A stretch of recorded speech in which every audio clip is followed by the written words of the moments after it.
lovelies, and welcome to this week's video. This week we'll be talking about Imbolc, and I will be putting my pagan parenting Imbolc video as well as my video on Brigid below.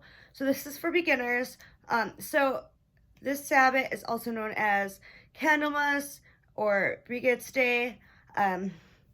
It's a purification after the darkness and the shut-in of winter, the renewal of the sun, the rebirth of the sun god, the festival of light and fertility.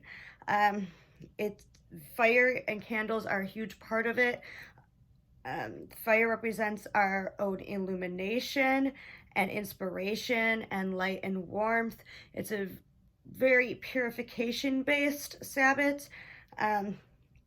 It's also known as the Feast of Torches, the Feast of Pan, the Feast of the Waxing Lights.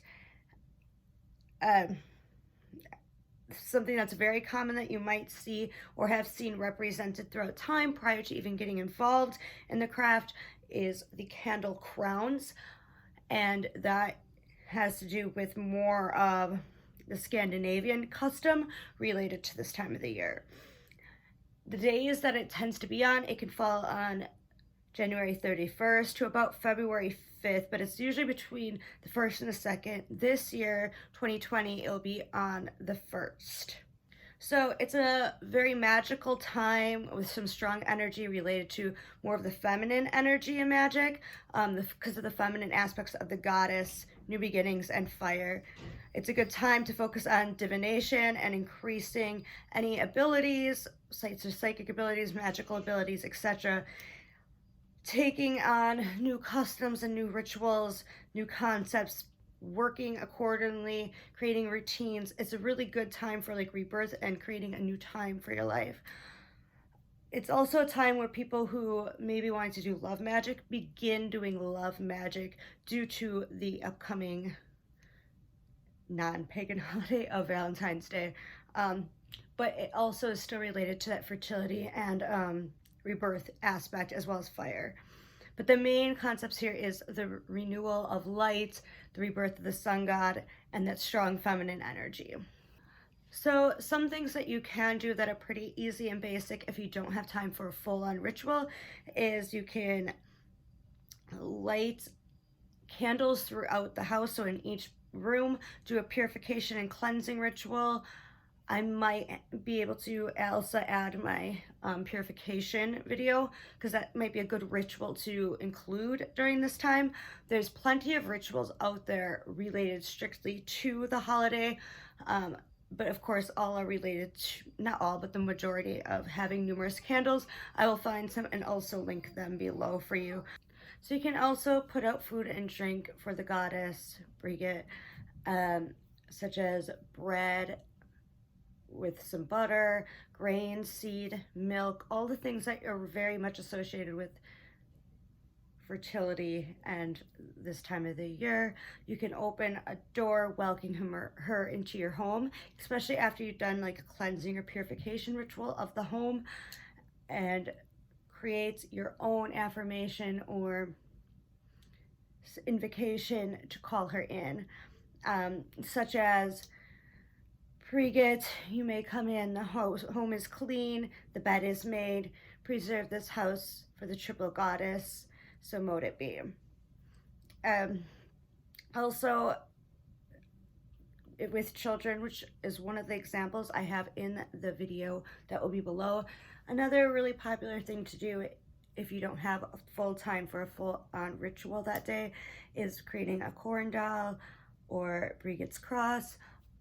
I do in my pagan parenting video have an example of how to do a corn dolly. It's been quite, that was a couple years ago, but I'll have it linked below.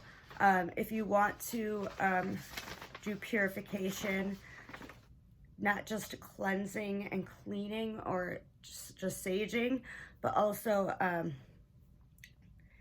removing any type of things left over from the winter holidays for that renewal aspect, bringing in some more light colors, some golds, some more pinks, blues, etc., bringing in more light in the home If it's still pretty snowy where you live, as it is by me, you can go outside and go out by the snow and manifest for the sun, do some form of ritual to bring back the sun and the warmth. So an example could be envisioning that feeling that you have when it's summer and it's warm and nice out.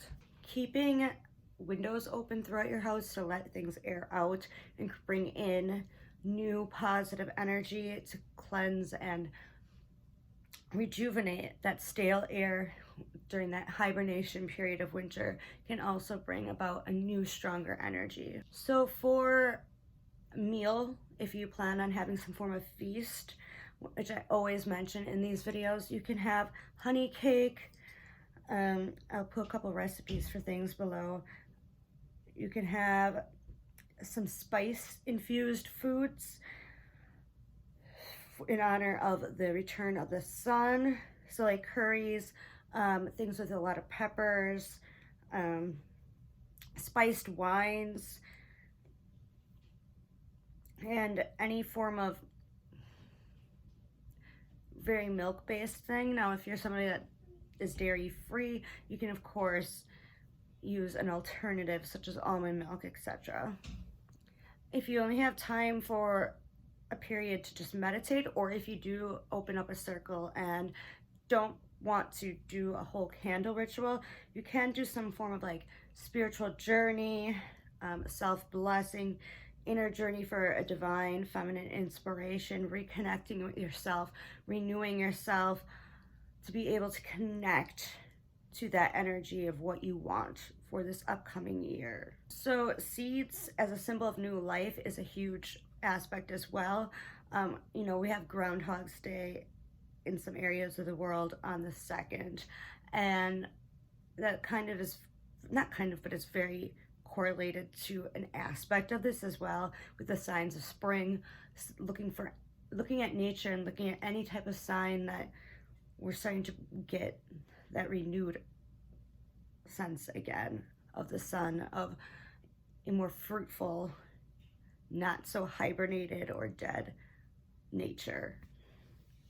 So if you are in an area where you're already starting to see some greens or flowers starting to bloom, that is something that you can go and do. You can go out into nature and go pick some of that, bring it in, bless it outside, do a ritual out in nature. But like I said, if it's still snowy, there are certain rituals you can do, or even just invocations to try and bring back that spring energy. So if you do plan on setting up an altar, whether it be a kitchen altar or your own personal altar, having rosemary, frankincense, cinnamon, myrrh, incenses or oils, or even just herbs burning or going into the air. So if you're using an infuser with oils, that's a great thing to do.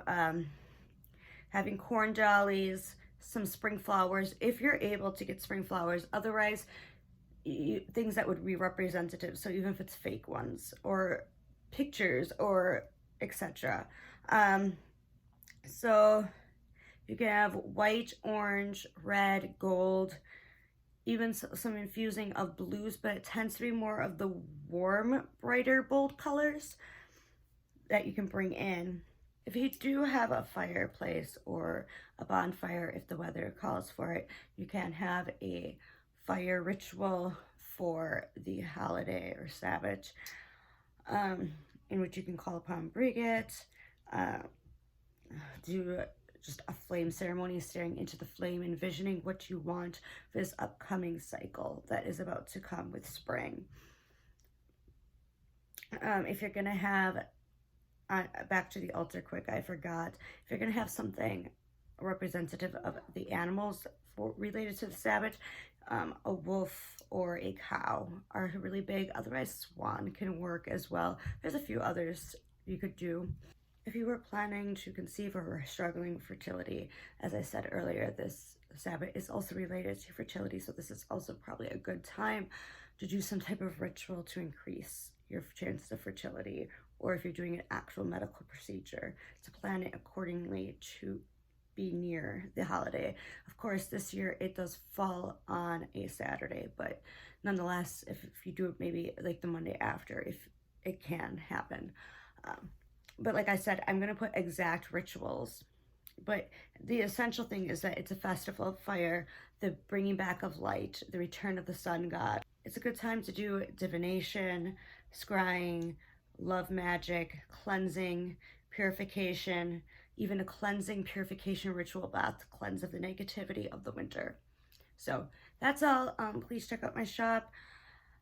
For those that are curious as to why I haven't made a video or why I might seem a little off today, I am having a very difficult pregnancy. So that's basically why I'm not my full self and why I haven't made one in a while. But I'm still doing my business and I'm rebranding and putting a lot of energy and effort into that right now. So that's all. I love you all, and I will hopefully continue making videos and have a little more oomph and energy next time. All right, thank you and blessed be.